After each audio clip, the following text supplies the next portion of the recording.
ობობის ქსელის აი ეს ბრწყინვალე წარმატებული ოპერაცია მათ შორის დღევანდელ მოლაპარაკებებზე აი ამის შესახებ განვაგრძობთ უკვე საუბარს ჩვენს მომდევნო სტუმართან ერთად ნინო კალანდაძე ჭავჭავაძის ცენტრის დირექტორია ჩვენი სტუმარი მოგესალმები და დიდი მადლობა ქალბატონ ნინო ალბათ პირველ რიგში არ შეიძლება არ შევაფასოთ გუშინდელი სპეცოპერაცია რომელსაც ნამდვილად ქვია უკვე ისტორიული და გარდამტეხი რუსეთ-უკრაინის ომში თქვენი შეფასებით რა იყო მოგესალმებით თამარ უდაოდ მიუხედავად იმისა რომ მე არ ვარ სამხედრო სპეციალისტი ალბათ არ საჭიროებს ამ მოვლენის თუნდაც პოლიტიკურად შეფასება სამხედრო backgrounds გამომდინარე იქიდან რომ აქ პირველ რიგში ჩანდა ძალიან ხანგრძლივი და სერიოზული მომზადება და ამან გამოაჩინა ის რომ უკრაინული მხარე არის ძალიან კარგ ფორმაში ყველა მოლოდინის მიუხედავად მათ შორის ბოლო პერიოდში იმ წარმოდგენების მიუხედავად რომ უკრაინა შესაძლოა უსწრება უკრაინას მეტი ინტერესი აქვს რომ მოლაპარაკების მაგიდასთან დასხდნენ რომ რუსეთი უფრო წინ არის სამხედრო თვალსაზრისით ეს აღმოჩნდა რომ ასე სულაც არ არის აღმოჩნდა რომ კარგ ფორმაშიც არიან აღმოჩნდა რომ მოსამზადებელი სამუშაოების ბრწყინვალე შესრულება შეუძლიათ აღმოჩნდა რომ სადაზვერო სამსახურები აქვს არაჩვეულებრივი ამავდროულად სარკისებურად აღმოჩნდა რომ ამ ყველაფრის დეფიციტი იყო რუსულ მხარეს როგორც ჩვენ არაერთხელ გვინახავს და მათ შორის ყველაზე გვიან ვნახეთ მაშინ როდესაც პუტინი იმუქრებოდა რომ რამდენიმე დღეში აიღებდა კიევს და მე აღმოჩნდა რომ მიახლოებითაც კი არა აქვს არც სადაზვერვო და არც სამხედრო მზადყოფნა ამისთვის შეფასებაც იყო რომ 3 დღეში აპირებდა კიევის აღებას და 3 საათში მთლიანად განადგურდა მათი ავიაცია და ხო სამხედროსთან ერთად პოლიტიკური შედეგი ქალბატონ ნინო რა ექნება აი ამ გუშინდელ სპეცოპერაციას დღეს არის მოლაპარაკებების მეორე რაუნდი სტამბოლში და ალბათ უკვე ნათელია და გამოჩნდა უკვე სწორედ აი პირველი განცხადებებიც იმის ბაზე რომ თუ კი რამდენიმე თვის წინ ტრამპს ეგონა რომ ზელენსკის თურმე კარტი არ უჭირავს ახლა ყველა მთავარი ჯოკერი მის ხელშია აი ეს ფონი რაზე გავლენას მოახდენს უკვე მოლაპარაკებაზე ვინაიდან პირველადი სამშვიდობო მოლაპარაკებების რაუნდი ვერ დასრულდა ცეცხლის შეწყვეტის შეთანხმებით თუნდაც დროებითით რომ მოლაპარაკებები გაგრძელებულიყო შეწყვეტილი ცეცხლის ფონზე სრულიად გამართლებულია ძალის ამ ფორმის დემონსტრირება. თავისთავად რასაკვირველია ჩვენ ვფიქრობთ რომ სამშვიდობო მოლაპარაკებების პროცესი როდესაც მიდის ამ დროს ყურადღება უნდა იყოს გადატანილი სწორედ მოლაპარაკებებზე, თუმცა ეს არის პუტინის არჩევანი, რომ მოლაპარაკებები მიმდინარეობდეს ცხელი ოპერაციის ფონზე. შესაბამისად ერთის მხრივ სრულიად გამართლებულია, ამავდროულად გვესმის ყველას ის რომ დიპლომატიური მოლაპარაკებები არ არსებობს თუ არ არსებობს გარკვეული ძალის პოზიცია. აქამდე უკრაინა ყოველთვის პოზიციონირებდა პოლიტიკური ძალით. ის პოზიციონირებდა იმით, რომ მას აქვს დასავლეთის მხარდაჭერა, მას აქვს ვაშინგტონის მხარდაჭერა და შესაბამისად მოლაპარაკებებში აი ამ პოზიციებით იქონიებდა რაღაც ტიპის წარმატებას. მაგრამ ვინაიდან ბოლო პერიოდის განმავლობაში ეს მოვლენები ისე არ წარიმართა როგორც უკრაინის ინტერესებში ეს იქნებოდა და საბოლოო ჯამში ჩვენი გადმოსახედიდან დასავლეთის ინტერესშიც ეს იქნებოდა, მათ ძალიან სწორი ტაქტიკა აირჩიეს. მათ ცადეს ყველა გზა, ამოწურეს ყველა დიპლომატიური რესურსი აქამდე არსებული, მათ შორის პარტნიორებთან ურთიერთობის და საბოლოო ჯამში მიიღეს ის გადაწყვეტილება, რომ დიპლომატიურ ურთიერთობებში საკუთარ პოზიციონირებას დაურთონ ძალის პოზიციაც. ეს არის გამართლებული და გამართლებული რომ არის გამოჩნდა დღესაც, იმიტომ რომ ფაქტია, რომ რუსული მხარე დათანხმდა მოლაპარაკებებში მონაწილეობის მიღებას ამ ფონზე, რაც შესაძლოა მოსალოდნელი არ ყოფილიყო და ამავდროულად ხედავთ, რომ შესაძლოა უკრაინულ პოზიციებსაც ნელ-ნელა თანხმობა მიყვეს. ნელ-ნელა და სიფრთხილით ამას იმიტომ ვამბობ, რომ ჩვენ პუტინისგან არაერთხელ გვინახავს, რომ თავის სიტყვის გადათქმა ხდება თუ პირობების არ შესრულება ხდება, კი არა და მხოლოდ ეს გვინახავს რუსეთიდან, ამიტომ შესაძლოა აქ ცოტა ფრთხილი ოპტიმიზმით ვუყურებდეთ მოლაპარაკებების ამ რაუნდის წარმატებას, მაგრამ წარმატების პირველი ეტაპი არის ეს რაუნდი შედგა ამ რაუნდში რუსეთმა მონაწილეობის მიღება გადაწყვიტა მიუხედავად გუშინდელი ფიასკოსი მათი მხრიდან და ისინი ამ ეტაპზე მზადყოფნას აცხადებენ რომ მოლაპარაკებების იმ პირობებზე შევიდნენ, რომელსაც უკრაინა აყენებს, რომელიც რადიკალურად გამორიცხავს პრაქტიკულად პუტინის აქამდე დაყენებულ პოზიციებს. ან ისინი ითხოვდნენ პროგრამა მაქსიმუმს და ამ პროგრამა მაქსიმუმიდან უკრაინულ პოზიციაში, აი ამ ბრწყინვალე პაკეტში, რომელიც მათ მოამზადეს და შესთავაზეს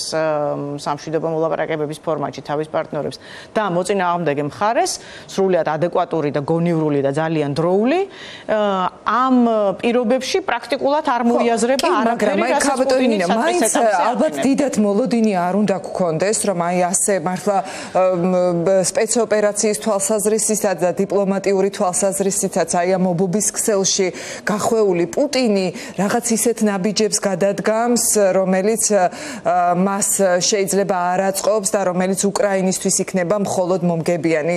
ეს არ ვიცი ხო რა რამდენად მოლაპარაკებები, ან დიპლომატიური მოლაპარაკებები იმას ნიშნავს, რომ ორივე მხარეს მოუწევს რაღაც ტიპის დათმობაზე წასვლა. აქ საუბარია უბრალოდ იმაზე, სად გადის მხარეებისთვის წითელი ხაზები და უკრაინისთვის დღესავით ნათელია და არასდროს გადახედილა ეს პოზიციები, რომ მათთვის წითელი ხაზი არის მათი სუვერენული უფლებამოსილება აირჩიონ საკუთარი ალიანსები, მათი უსაფრთხოების უზრუნველსაყოფად საერთაშორისო სამხედრო მექანიზმები და უკრაინის ტერიტორიული მთლიანობა. ეს არის წითელი ხაზები, რომლის იქით მოლაპარაკების პროცესში შესვლაც კი აზრს კარგავს. ეს არის როგორც თქვა დიპლომატიური მოლაპარაკების ჩარჩო. წითელ ხაზებს მიღმა რასაკვირველია დათმობებზე წასვლა ყველას მოუწევს, იმიტომ რომ სხვანაირად არანაირი მოლაპარაკება არ შედგება. მაშინ ძალისმიერი მეთოდით უნდა აჯობოს რომელიმე მხარემ და ეს პოზიცია ამ ეტაპზე არც ერთ მხარეს არ ეკუთვნება, მათ შორის არც რუსულ მხარეს.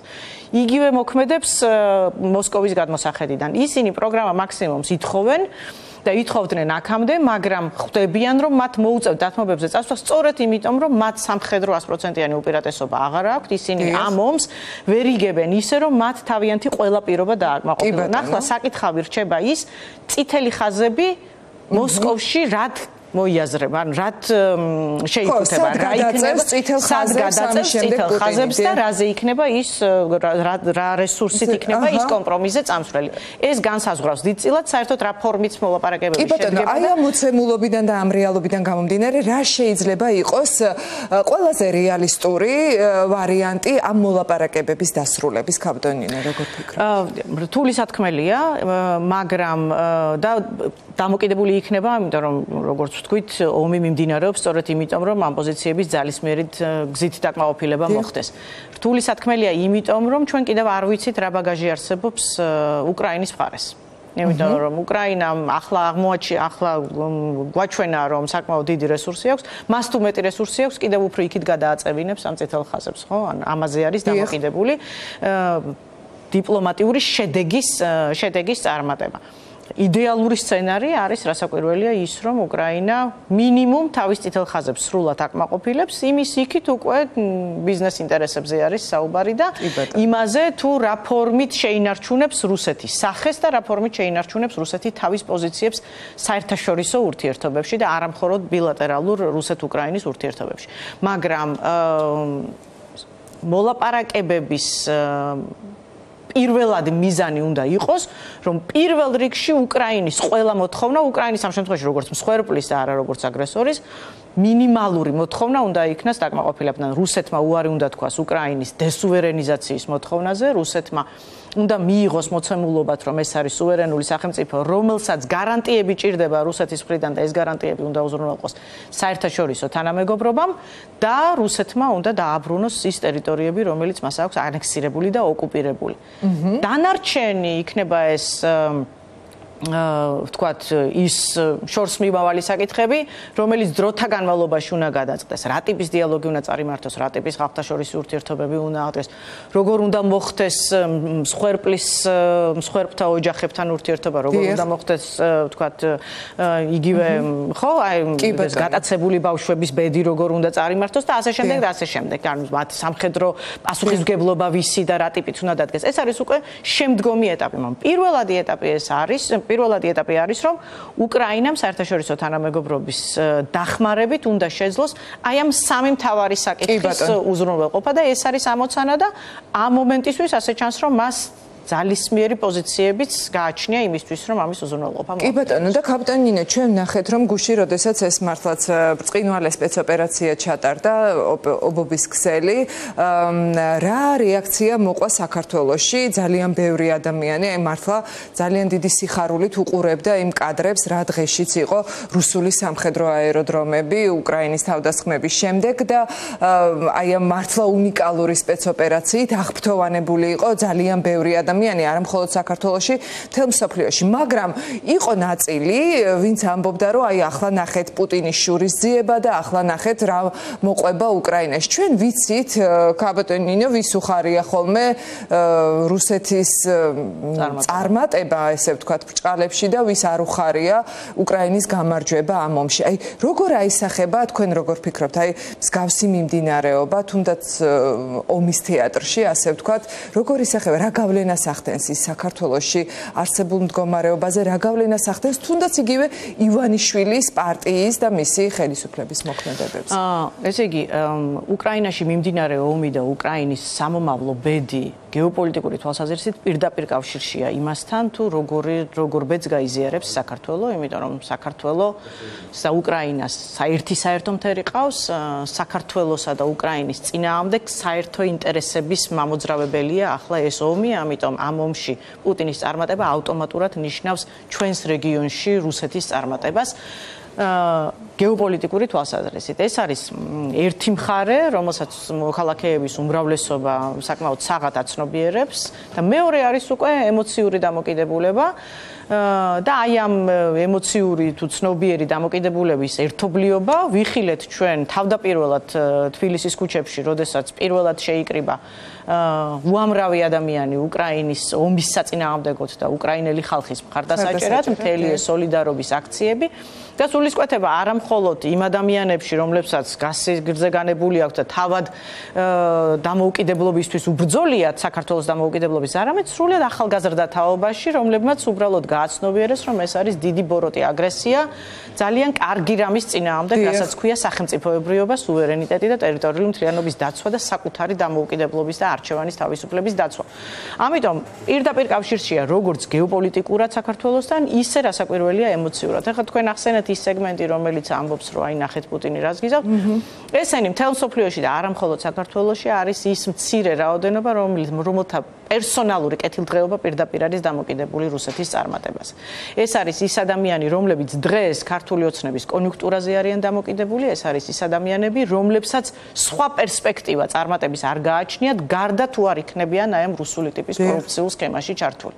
საბედნიეროდ ეს არის უმცირესობა და საბედნიეროდ ეს ის ხალხი არ არის, ვისაც ძალუც გეოპოლიტიკური სურათის შეცვლა იმ შემთხვევაში, თუ რუსეთი დამარცხდება ამ ომში. ეს არის ის წარმატების იმედი, რომელიც საქართველოს გააჩნია და ეს არის რაც აი ამ დემოკრატიულ მოძრაობას ბრძოლის უნარიანობას უნარჩუნებს. და რუსეთი აუცილებლად დამარცხდება ამ ომში, ვუსურვოთ უკრაინას ბევრი ასეთი ბრწყინვალე ოპერაცია რუსეთის ტერიტორიაზე. დიდი მადლობა. დიდი მადლობა კაპიტანი ნინო კალანდაძე, ჭავჭავაძის ცენტრის დირექტორი, საუბრობდა პირდაპირ ეთერში.